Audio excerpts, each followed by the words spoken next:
Okay, good morning. I'm going to go through lab 5 today. I'm going to share my screen so you can see what I'm working on here. Today is Saturday, February 26th. I'm going to post the video today in D2L. The lab will be due next Saturday, March 5th. So you'll have 1 week to get this completed. However, the next lab, lab 6, is also still due at the original date. So that same Saturday on March 5th. So next Saturday, you will have 2 labs due because we'll have the if-else statement lab, the one I'm going through in this video. And I think the next one is over switch cases. So those will both be due Saturday. Okay.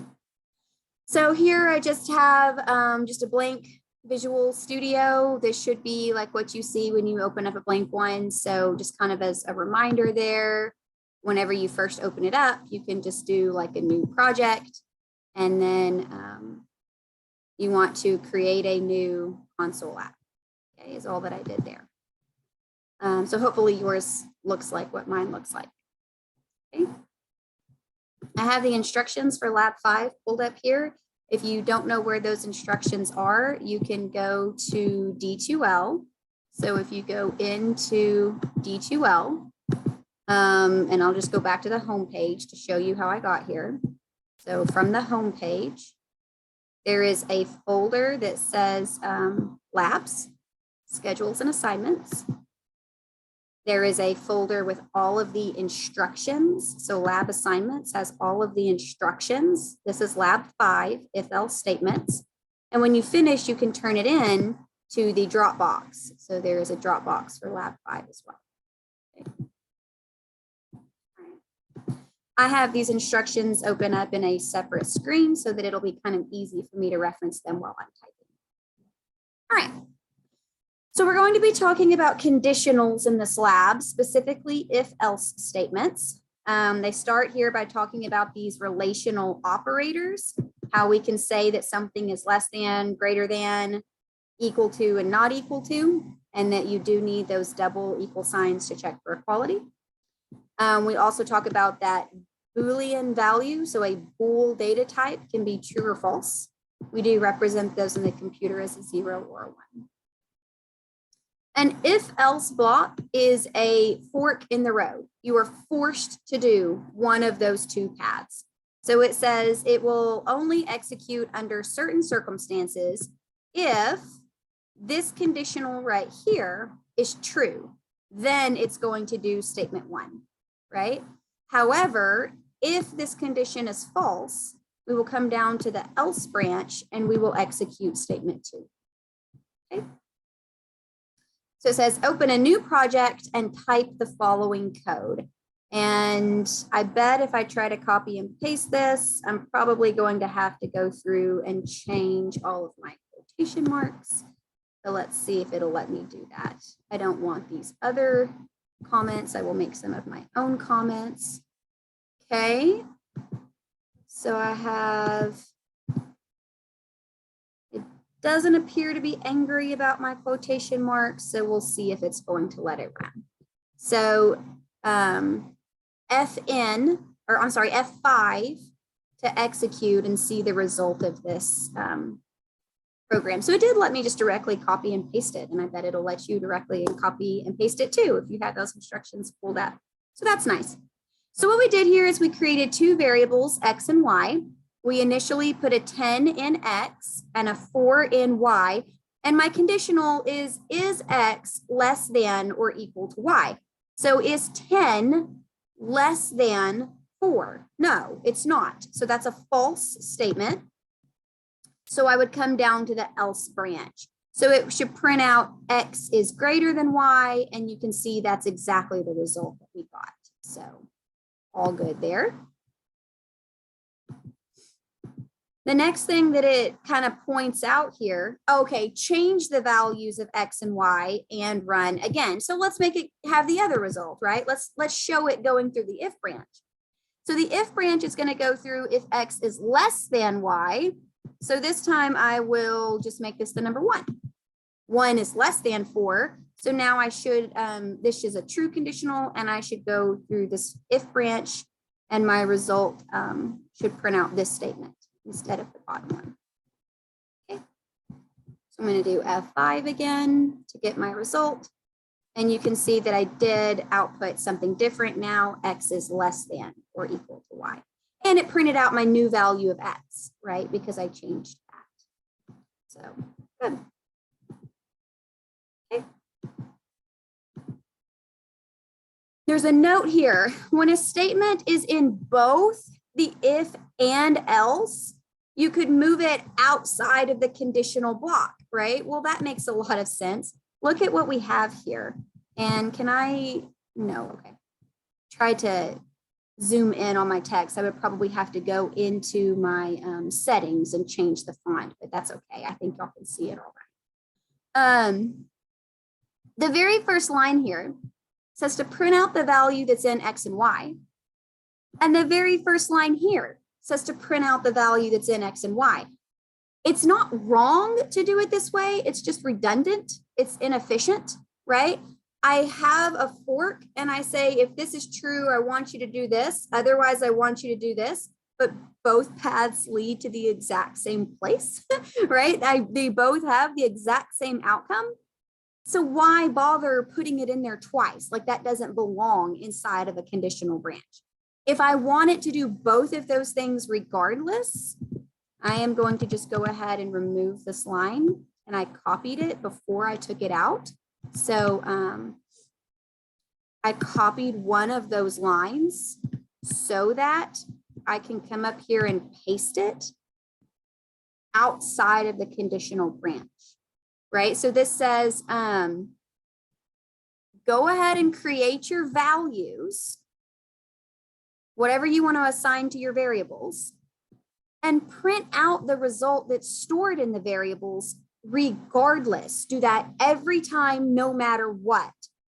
And then the only part that I really want to change is whether or not I print out if X is greater or less than, right? That's the only part that really depends on this conditional.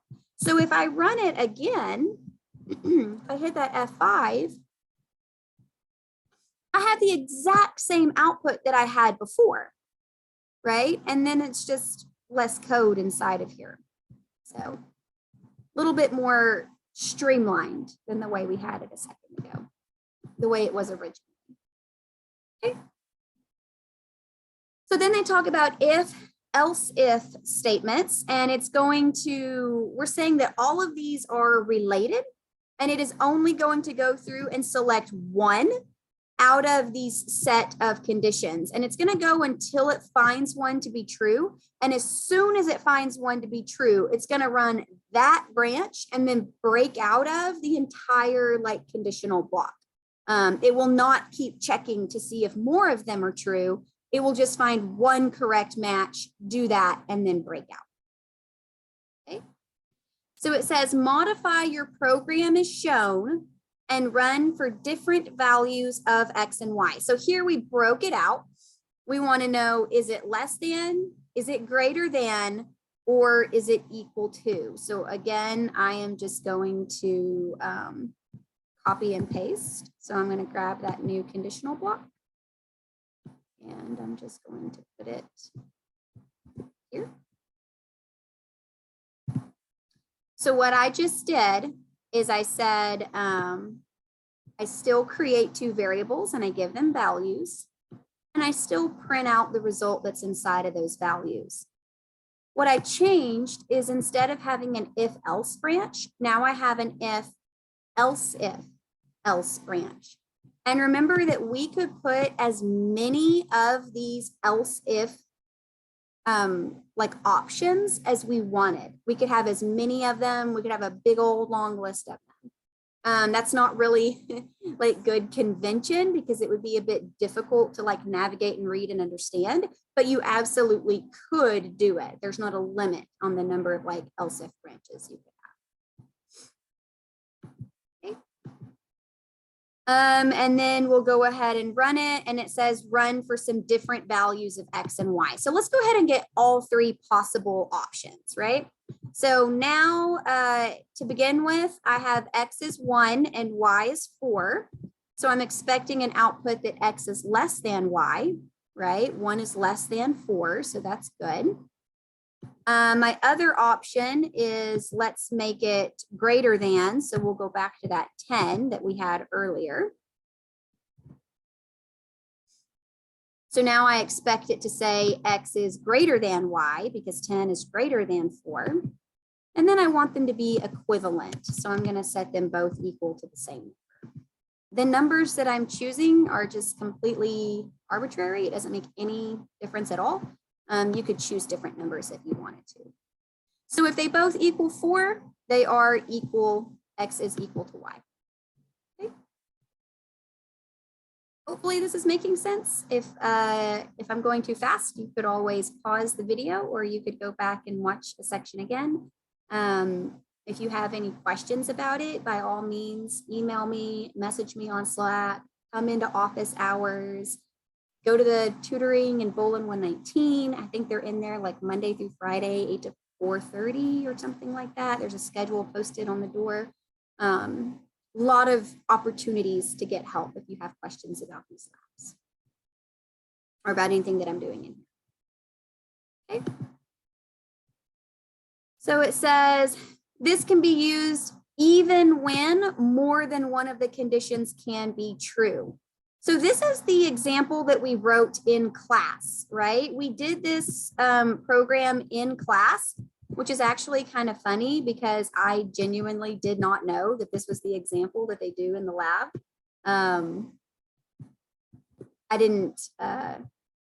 I clept out of CS1 whenever I was a student here at MSU, so I didn't ever do the labs. So I didn't know that this was the exact example that was in here. And I think that's pretty funny that it's the exact one that I do in class to represent it. So that's kind of cool.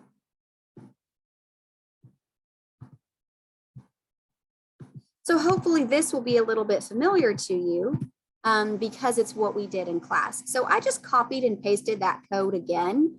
So you just highlight everything and Control-C to copy, and then put your cursor where you want it and Control-V to paste, or you could right click and do that as well. So I'm no longer interested in X and Y. I'm just going to delete that. And what we have here is we created a variable called score, and it's going to hold a student's numerical grade. So we ask the user to enter their grade, and then we read in the result and we store it into variable score, right? So we print out a prompt, and then we read in their result, and we have a place to store it because we created the variable ahead of time.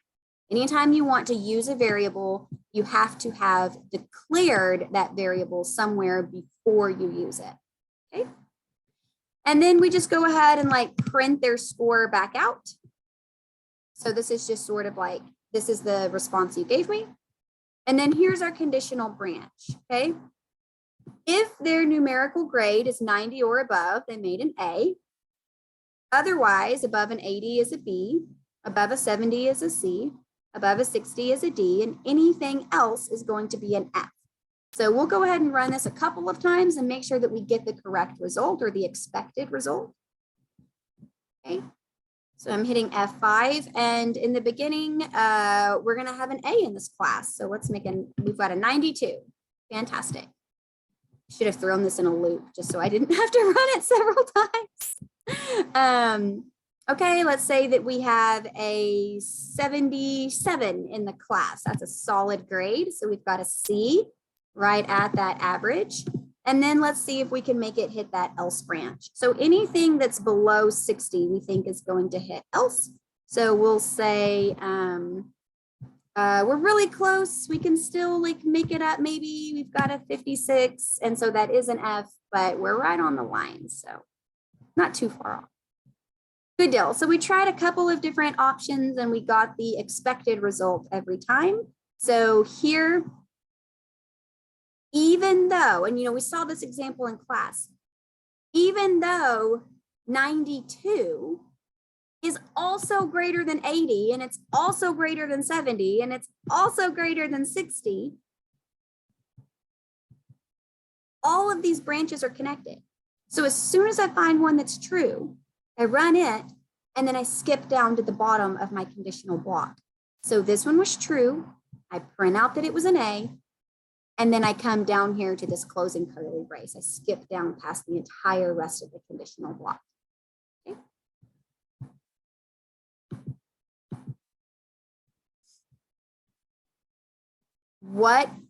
Why is there no if condition on the final else statement? And we don't really need that because at this point we have all other grades accounted for, right? Because all of these are connected, I already have an option covering A, B, C, D.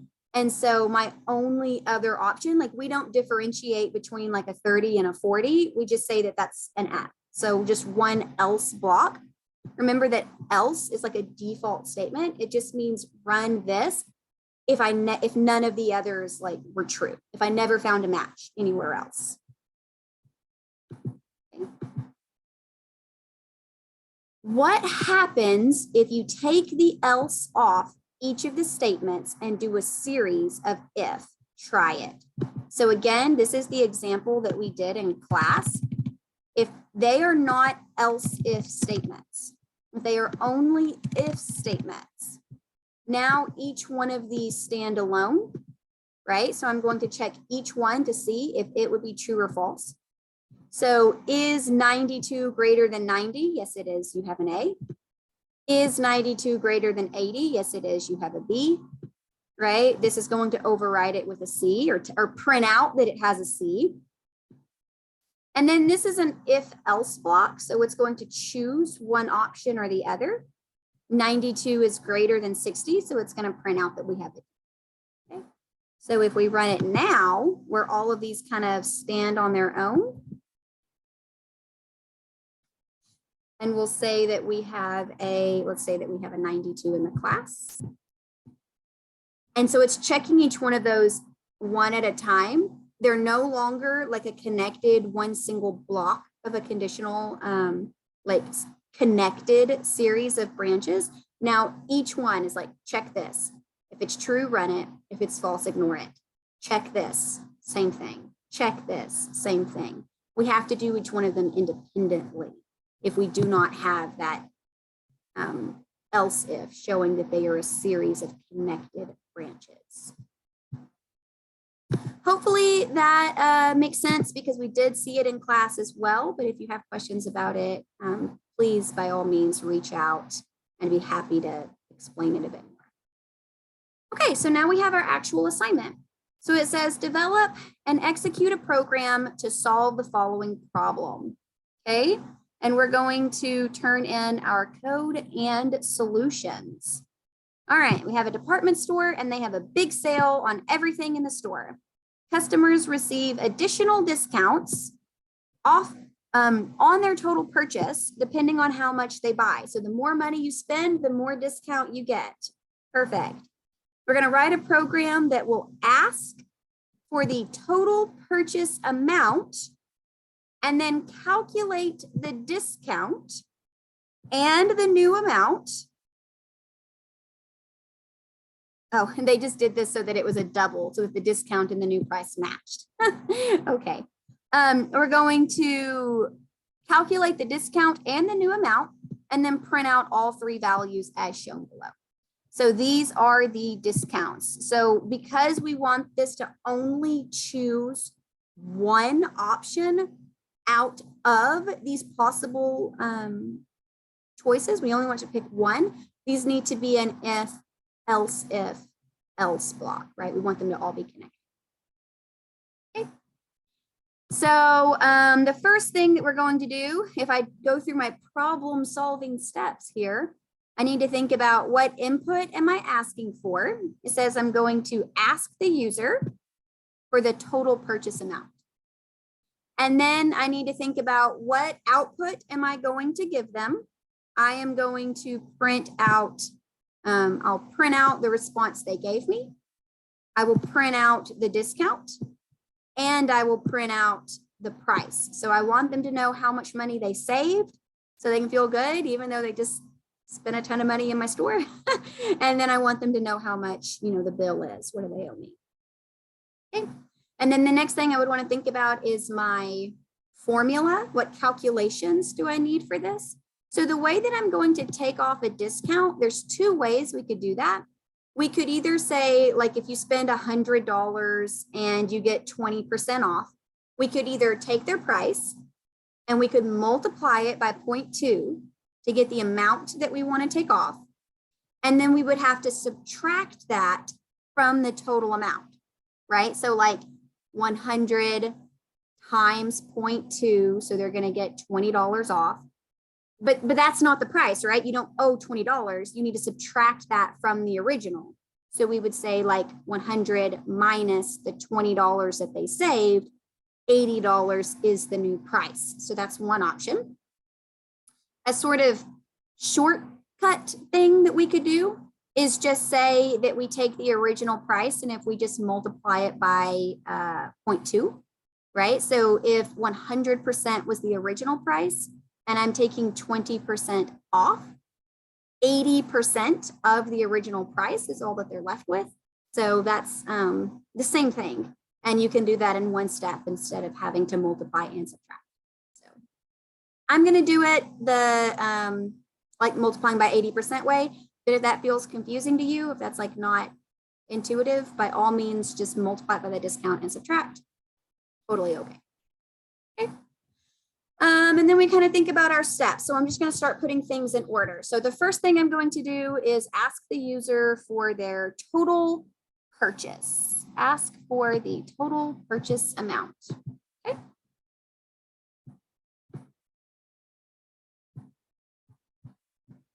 So if I'm going to ask them for their total purchase amount, I do need a place to put that. So I'm just going to call it total purchase. And then I'm going to calculate the, you could calculate the discount separately if you wanted to. So I have to, don't I? Dang it. I thought I was going to be clever and save a little extra work, but I'm printing out the discount. So I guess I will just go ahead and calculate the discount. So I'm going to calculate the, I want to ask them for the total purchase. I want to get the discount so I can print it out. And then I'll go ahead and subtract that to get the new price, which will be the final thing that I want to, the final thing I'll print out. Okay. So enter the total purchase amount. And I'm going to put a $sign so that when they type it in, it'll look like money. And their response to that question will be the total purchase. Whenever you're typing in an IDE like Visual Studio, when you start typing a variable name, did you see that kind of little hint where like it popped up when I started typing it and they were like, hey, is this what you want? If it is, you can just hit the tab key and it'll auto fill in the rest of that variable name. Okay. The next thing it tells us that we want to do is print out. We are going to print out our total purchase. I guess we can just do all of our output at the end. That would be fine. So I'm going to calculate my discount. And to determine how much the discount is going to be, I need a series of if statements, right? So the first thing I'm going to do is just if the total purchase is less than 100, I'm going to take 10% off. Okay. And I might just make this a little bit narrower and see if I can make it be up where I can, makes it kind of small, huh? Okay, let's see if it'll stay up while I type. I don't think it is. I think it's still going to go away. Yeah, okay, never mind. So if their total purchase is less than 100, you don't really need curly braces for just one single line of code, but I'll go ahead and include it. And it's just sort of a good habit to get into so you don't forget. And then if we do wind up needing to add more lines later, they're already there. And we don't have to worry about going back and adding it. So I want my discount to be 10% of the total purchase. So whatever their total purchase was, we are going to take off, or we only want 10%. Okay. Else, if the next condition that I want to consider is if total purchase is less than or equal to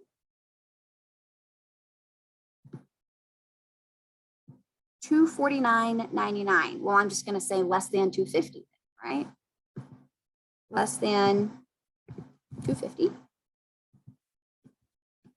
Then my discount is going to be 20%. Okay. And then once I get this in, I am just going to copy and paste 20%. If it makes you feel like a little bit better to have the zeros there, just to kind of remember, like this is 10, this is 20, that's fine. Adding an extra 0 there after that decimal point, it does nothing, right? It doesn't change the value at all. Okay. So I'm just going to copy this a couple of times, or I copied it and I'm just going to paste it a couple of times. So the next conditional I want to consider is if I am less than 500, then I'm going to take off 30%. So if I am less than 500, and we'll just reuse that 5 and 0 so we can be super efficient. We're going to take off 30%. Whoops, sorry. And then if our discount is less than 1,000, we're going to take off 40%. So if I'm less than 1,000, I can take off 40%. And then finally, my else branch is going to be if you were 1,000% or more. So we'll just say else. And then our discount is going to be, was it 50%? Yeah, sweet. All right. I hope this makes sense. Having this range here, right? If I say, like we could have said less than or equal to 249.99, but that's the same thing as saying less than 250, right? Because 250 is not less than 250. So if I compared that, this would be false and it would move on to the next one anyway. So if you want to write it out as less than or equal to 249.99, just to kind of make it match this formatting a little bit better, totally valid. You could do that. It would still run the same. Okay. And then finally, we want to know what our new price is. So if I think like if I had something that cost $100 and I'm getting 20% off, if my discount is $20, my new price, so I have a variable up here for my new price. My new price is going to be my original price minus my discount, right? So what did you originally owe and how much of a discount did you get to take off? We could have put this line inside each of these if-else statements. Like we could have put it inside, you know, like I could have like put that line right here and that would have been a fine thing to do. It's just wasteful, right? Like it's unnecessary because I would have to include it in every single branch. You don't want to put things in conditional branches that are always going to run no matter what, and then have to repeat it all over the place. That's just, it makes messy code, right? If I want this to happen every time, regardless of which if branch you went into, then just put it after the if block is over, right? So if I say that my purchase price was $200 and it says, is 200 less than 100? No. Is 200 less than 250? Yes. It's going to run this. It found a match. It's going to break out and go all the way to the end of that whole chunk, and then it's going to calculate my new price. Oh, whoops. Okay. We're almost done. The last thing is just our output. It says that we want to just print out our results. So we'll print out our output, and then I'm also going to throw a few comments in here too, right? We need that block heading at the top of our program, and then just one or two comments that just kind of show a little bit of explaining like what's happening. All right, so we'll go ahead and print out the total purchase, and it looks like we could maybe use some output formatting here, right? I think that could look good. So let's go ahead and grab, IOManip was already in there, perfect. Okay, so one thing that I wanna maybe tell it to do, oh, I know. Sorry, sometimes I get ahead of myself. Let's print it out without the output formatting and then see what it looks like. And then we'll see the difference when we go in and format it, and it'll look a lot cleaner, okay? So we'll go ahead and print out our total purchase and our discount. So we'll say, so here we can just say like print out the results. So I can just see out the total purchase. Why did they have that capitalized? That's silly. And then we're gonna put a $. And then we want to also print out whatever variable was inside of total purchase. And then we'll just go to a new line. Okay. We want to print out the discount.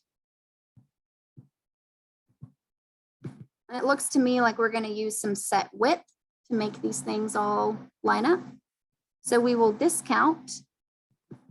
And then here in the beginning, I'm not going to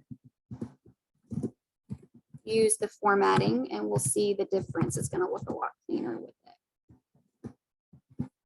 And then we have just like kind of a dashed line to just kind of show that this went down to the sort of a separation here. And then we have our new price.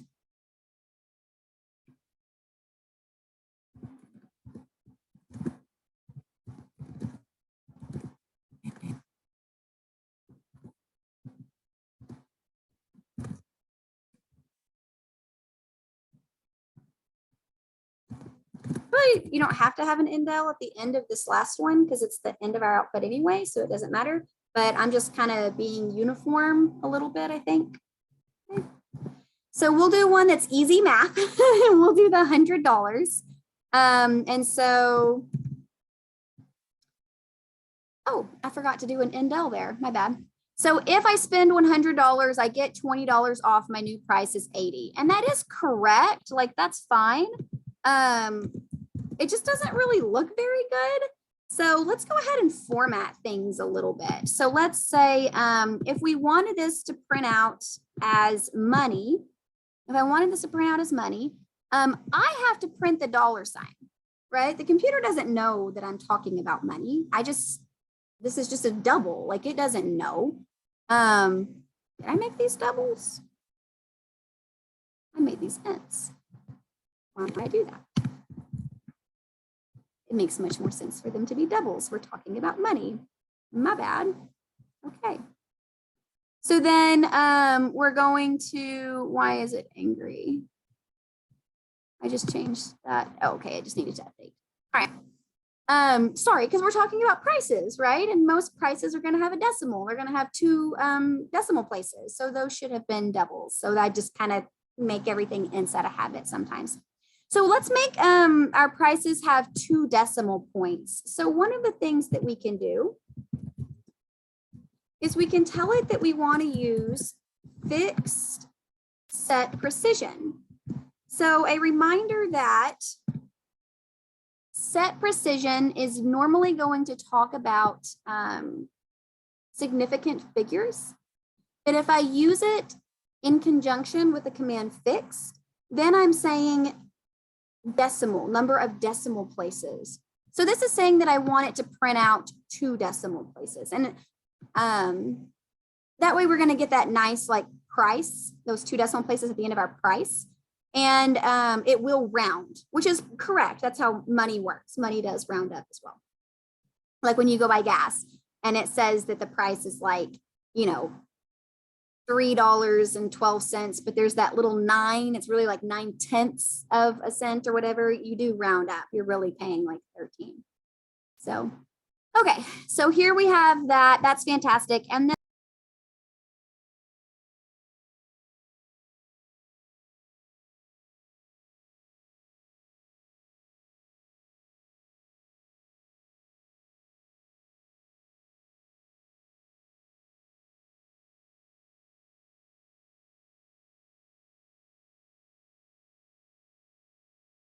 I'm not going to keep messing with it.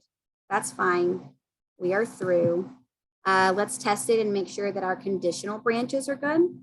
So if we spend over, if we spend $1,000 or over, we should have a 50% discount. So let's test that. So I'm going to say that I spent $1,000 at the store, which gives me a $500 discount, and it makes my new price $500. That's correct. Fantastic. And then let's test one that would be kind of in the middle here. So if I said, so we'll say, what if I did like a $400? What would happen then? Then I should be here. So it should be 30%. So 400 times 0.3, 120, 280, 120. Yeah. Okay. So our conditionals are correct. And the program is going to go through each branch one at a time until it finds a match. And you absolutely did not have to worry about getting the formatting just perfect. It's fine. If you don't have the IO-minute stuff, I'm not going to worry about it. That's okay. We do need a comment block at the very, very top. So up here, you could just say like your name. And you could just say like the class. And you could say like the program, and this is Lab 5. And that would be fine. That would work as your heading block. And then we could just say like, what are we doing here? Maybe just like a couple of comments kind of explaining the code a little bit. So we can say like, get the original cost from the user. And then we can say, calculate the discount based on the amount spent. And then we subtract the discount to get the new price. Okay. Print out the results. Perfect. All right. That is it. That is all of Lab 5. Please email me if you have questions. I hope it made sense. And again, don't worry too much about your formatting. What's more important is just that you have the conditional correct and that you test that out and make sure it runs, and let me know if you have questions about it. I will hopefully see you guys next week because we absolutely need to get caught up in class. Have a good weekend.